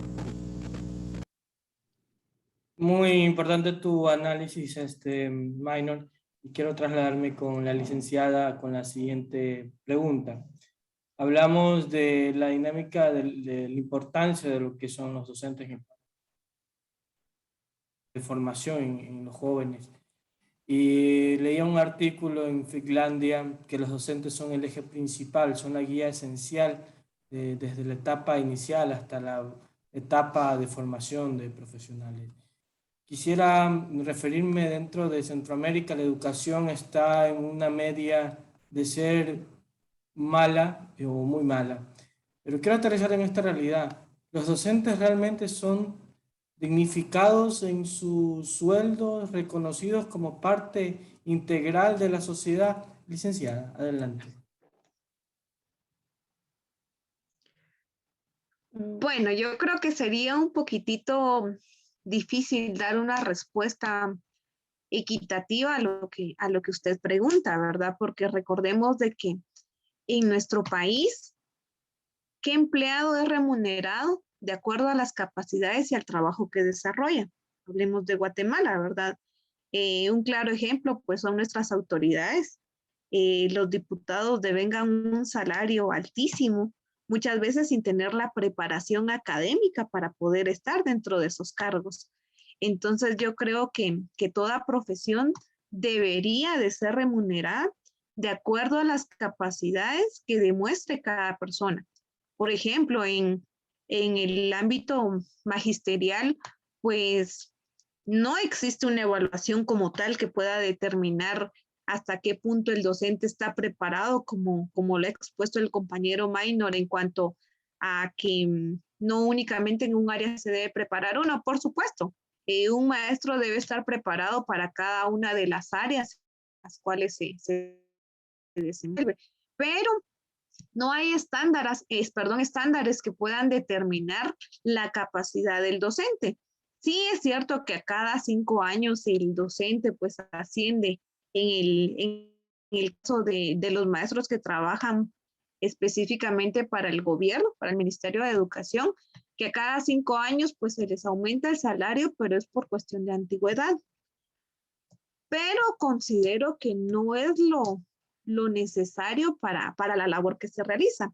Lastimosamente, pues también se generaliza en el magisterio, el decir el magisterio no trabaja, cuando existen docentes que desde el momento que se levantan a las 4 o 5 de la mañana para poder asistir a las áreas más marginadas, pues ya se están ganando ese salario al recorrer 2, 3, 4 horas para poder llegar a sus comunidades. Cuando hay docentes que debido al tiempo pues han tenido la oportunidad de trasladarse y estar aún más cerca de su casa, pero que tampoco exhiben la responsabilidad del compromiso que tienen ante la educación.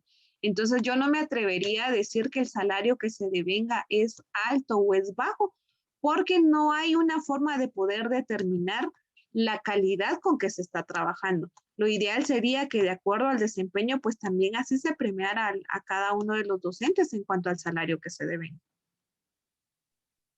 Claro, es muy importante su análisis, pero Julian, ¿tienes alguna interrogante? Adelante. Así es. ¿Qué pasa con esa situación del Ministerio de Educación que a la hora de designar ya la plaza educativa, a los docentes se le asigna un área muy lejana, como ya lo mencionaba, y me he dado cuenta de varios casos de que muchas personas hasta tienen que, a donde llegan, tienen que caminar 1 hora todavía, 2 horas de camino para llegar al centro de estudio, para poder llegar a educar, y donde llega al centro de estudio no cuenta con todas las garantías como pupitres y otras herramientas para poder educar. ¿Cómo debería de actuar en ese caso el Ministerio de Educación?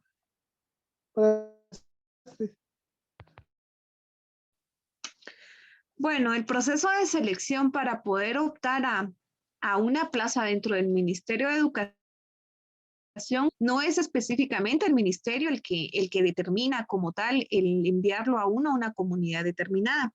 Con el paso de los años, ese proceso se realiza a través de convocatorias. En estas convocatorias, todo docente pues tiene la oportunidad de poder trabajar en el área o en la comunidad donde decida. Les amplío un poquitito. Hablemos de 30 años atrás, donde las plazas venían designadas específicamente desde la ciudad de Guatemala. Los maestros, como no eran muchos como hoy en día, pues iban directamente al Ministerio de Educación entregaban su papelería y pues se les asignaba una plaza a donde fuera, a cualquier región del país. Por ejemplo, en la escuela donde yo laboro, mi directora es de Zacapa. Ella nos comenta que cuando ella inició a trabajar, ella ingresó su expediente, como les comentaba, y le informaban que con mucho gusto se le iba a otorgar una plaza dentro del Ministerio de Educación, pero de Zacapa le enviaron a una de las comunidades más lejanas del departamento de San Marcos, específicamente al municipio de Concepción Tutuapa. Estamos hablando de una distancia extrema y que de igual forma podía suceder con alguien del departamento de San Marcos que lo podían enviar a Huehuetenango, a Sololá o a cualquier parte del mundo. Hoy en día los procesos han cambiado radicalmente y han sido descentralizados de esta forma. De igual manera se ingresa al expediente, uno ingresa a la papelería y de acuerdo a los méritos obtenidos, pues así va la calificación que se obtiene. Entre más tiempo se tenga, por ejemplo, de servicio cuando es un traslado, pues el maestro pues va a tener mayores oportunidades a diferencia de un maestro de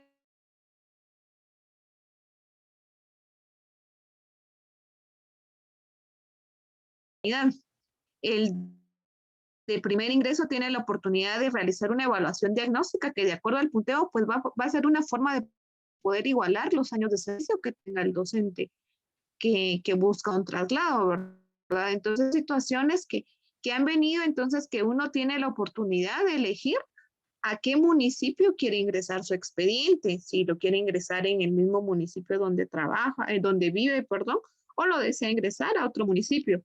Eso se hace en base a las oportunidades que uno pueda tener para poder optar.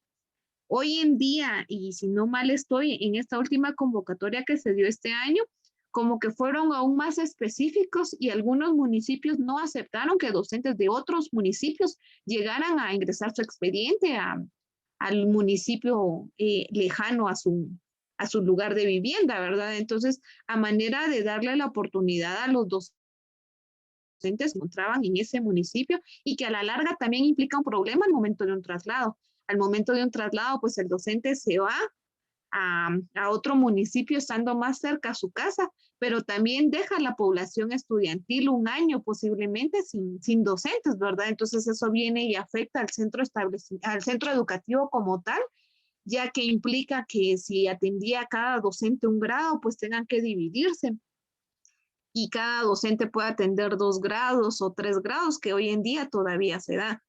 Hoy en día, pues son raros los establecimientos que puedan no contar con equipo como lo son pizarrones, escritorios, ya que en algunos lugares pues se ha visto que la población lejos de aumentar pues ha disminuido.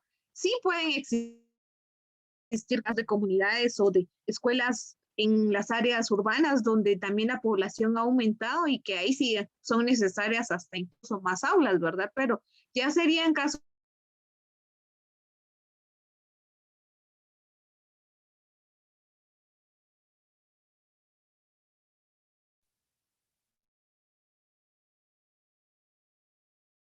Audio ahora no silenciado. Así es, muchas gracias por su respuesta. Conforme a la situación actual, por ejemplo, si estuviera en algún cargo licenciada conforme a la educación, conforme al Ministerio de Educación, ¿qué hiciera para la educación ahorita? ¿Cómo se debería de actuar conforme al COVID-19 para poder educar, para también saber que sí se está aprendiendo?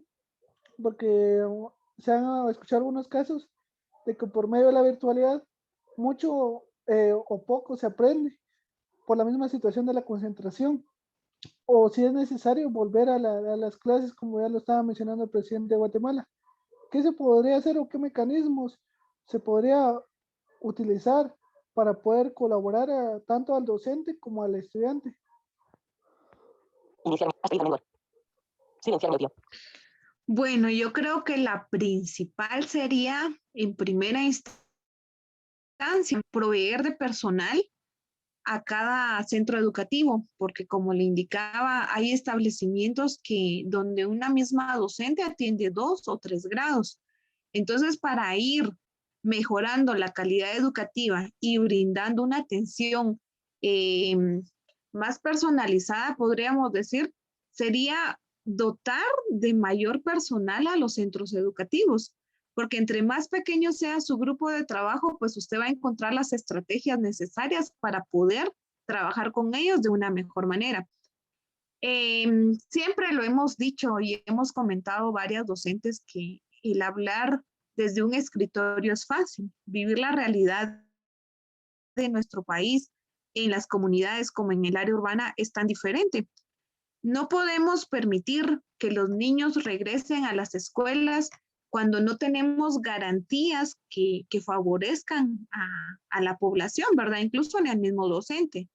Yo leí el día de hoy que en Chimaltenango, si no estoy mal, la directora departamental pues ya enviaba una circular en la cual indicaba que por medio de una reunión que habían sostenido, pues habían acordado que ya en los próximos días deberían de reanudar labores los docentes, ¿verdad? Y tomar en cuenta los protocolos que hasta hoy en día nos han indicado, como es el lavado de manos, aplicarse gel, tomar temperatura, pero que no son únicamente las estrategias que nosotros podemos o los protocolos que debemos de manejar, porque hay escuelas que no cuentan con agua, hay escuelas que no cuentan con energía eléctrica para poder sufragar un montón de situaciones que afectarían a los centros educativos, porque, por ejemplo, ¿por qué es importante la luz?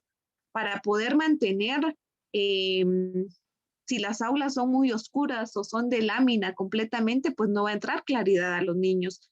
Si no contamos con agua, si no contamos con dispensadores de agua, pues es necesario hervir el agua, ¿verdad? Entonces, hay un montón de situaciones que no permitirían el regreso, entonces yo en primera instancia pues tomaría el disponer de personal, ¿verdad? Yo creo que sí se puede porque hoy en día hay un porcentaje de docentes que no obtienen o no tienen un trabajo y cada año pues vienen y se gradúan más y no encuentran esa oportunidad dentro del Ministerio de Educación. De ser necesaria la presencia de los niños, pues yo citaría únicamente a los más necesitados en el sentido de que yo vea, por ejemplo, si estamos trabajando en que cada semana los niños a través de los padres de familia llevan las tareas a revisión, pues uno se va dando cuenta de quiénes son los que están trabajando y quiénes no. Yo puedo ver en un trabajo la perfección y decir no fue el niño quien lo hizo. Puedo ver un trabajo muy sucio, hojas rotas y todo que tampoco debería ser, pero puede ser el esfuerzo que el niño está haciendo por querer trabajar por sí solo.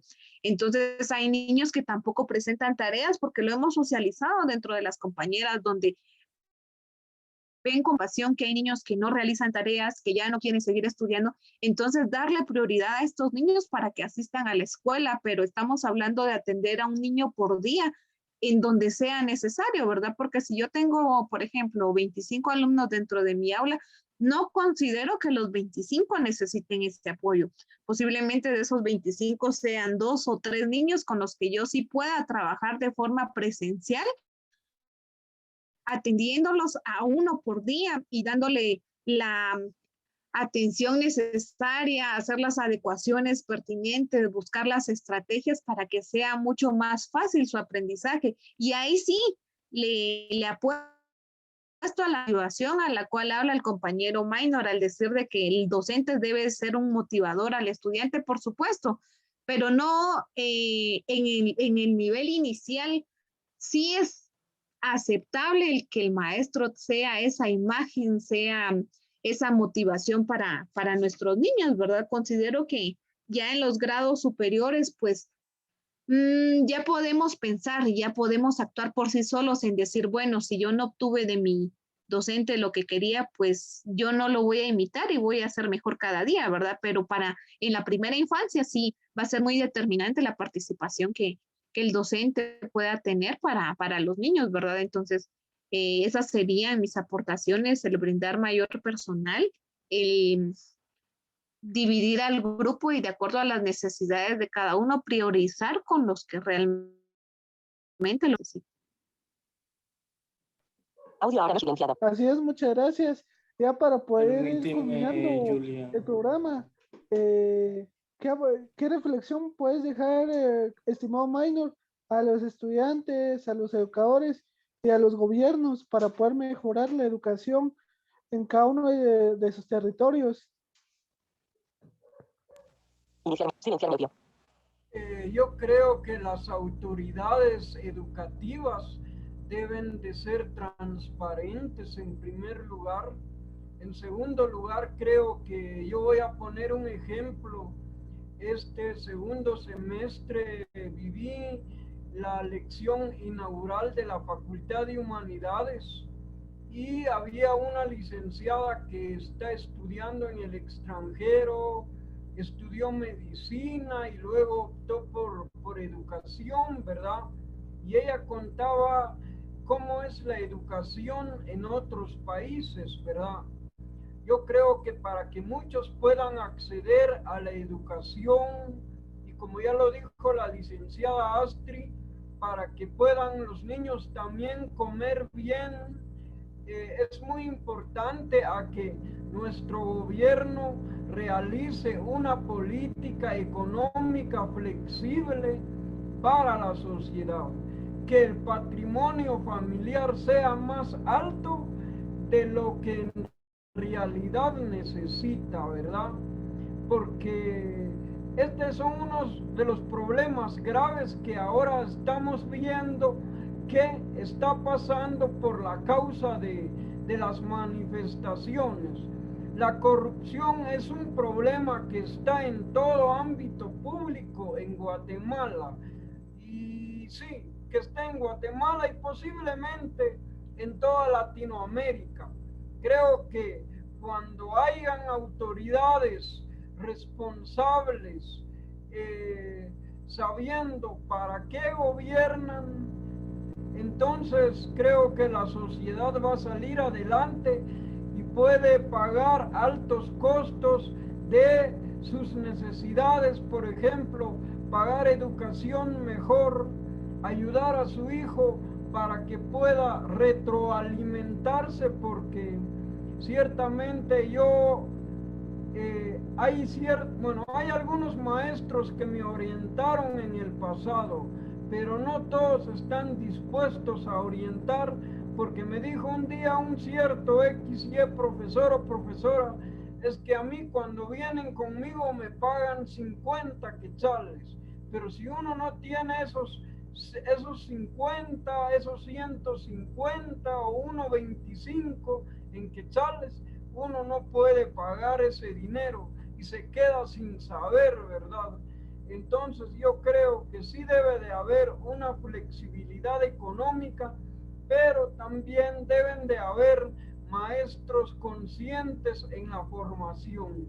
Ahora en la educación primaria es muy importante motivar a los niños para qué están estudiando, por qué están estudiando, y creo que de esa manera se les va animando a los niños. Es cierto que hay momentos, los niños se aburren, se sienten incómodos, pero creo que también se puede realizar momentos de recreación, pero luego al ingresar al aula, ¿verdad? Hay que decirles que se sientan motivados, ¿verdad?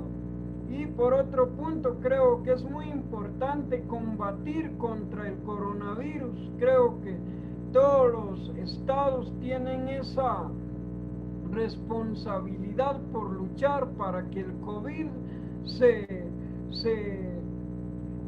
quite, ¿verdad? O sea, estemos en cero COVID, porque creo que esto nos afecta a todos. Muy interesante tu aporte, agradecer por tu mensaje, Minor. Licenciada, para ir cerrando ya este bloque que ha sido muy interesante, y agradecerle a ambos por su participación. ¿Cuál es su mensaje final referentemente en el ámbito educativo y de manera general? Adelante. Bueno, muchas gracias. Yo creo que para poder cambiar nuestro sistema educativo es necesario quitar las barreras que vienen y pues nos obstruyen que la educación llegue a todos.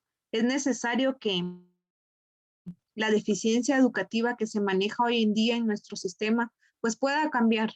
Y todo va a ser a través del Ministerio de Educación, a través de nuestros gobernantes que realmente den el apoyo que se necesita para la educación. Es necesario que vayamos eliminando el abandono escolar, que promovamos día con día la educación en nuestras comunidades, de que no permitamos que los niños pues abandonen las escuelas, porque de esta forma lo único que vamos a hacer es aumentar la pobreza que existe en nuestro país. Recordemos de que uno de los países con mayor pobreza que encontramos a nivel de Centroamérica, pues tenemos a países como Nicaragua y Honduras, ¿verdad? Entonces, si Guatemala no está muy lejos de esa realidad, entonces para poder combatir y poder cambiar esos estándares de pobreza, es necesario que la educación llegue a todas las personas, es necesario que todos contribuyamos a que día a día seamos personas de bien, personas que podamos servirle a nuestro país, personas que desde el ámbito donde nos encontremos, pues apoyemos, pero que apoyemos de la mejor manera, que nuestros ideales sean en bien común, en bien de una sociedad que busca sobresalir, pero sin opacar a los demás. Una sociedad en la cual nos podamos apoyar los unos a los otros, ¿verdad? Y que podamos aumentar la cobertura que existe en la educación y pues de esta manera, ¿verdad? Aportar nuestro granito a nuestra sociedad, a nuestro país. Y pues ya lo decía Paulo Freire, ¿verdad? La educación se rehace constantemente en la praxis y para ello es necesario que todos estemos involucrados en este proceso. Gracias por su participación, licenciada y maestro Minor. Agradecer por esta grato conversatorio y esperemos que no sea el único, sino a futuro mucho más conversatorios. Recordarles que la educación... Así es, agradeciendo acá invitado que nos ha podido así ilustrar.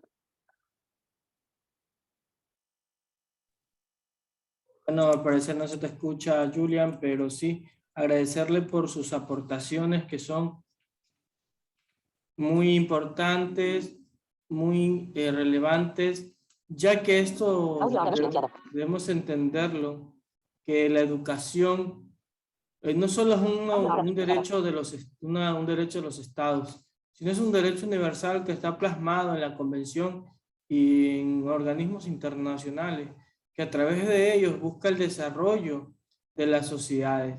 Y para esto los gobiernos deben dotar de políticas públicas educativas en infraestructuras y accesibilidades tecnológicas.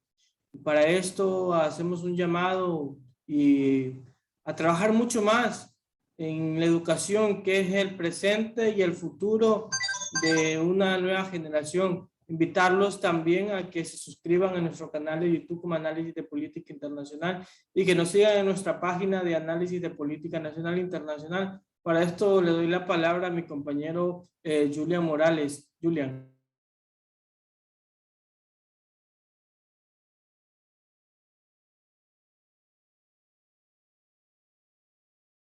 Así es, muchas gracias por habernos acompañado en ese programa, que han sido temáticas muy importantes y de cierta ilustración para poder llevar el contexto de lo que pasa en cada estado de América Latina, y como lo que se trató hoy de Ecuador y Guatemala, pero esperamos poder ir ilustrando más de otros estados.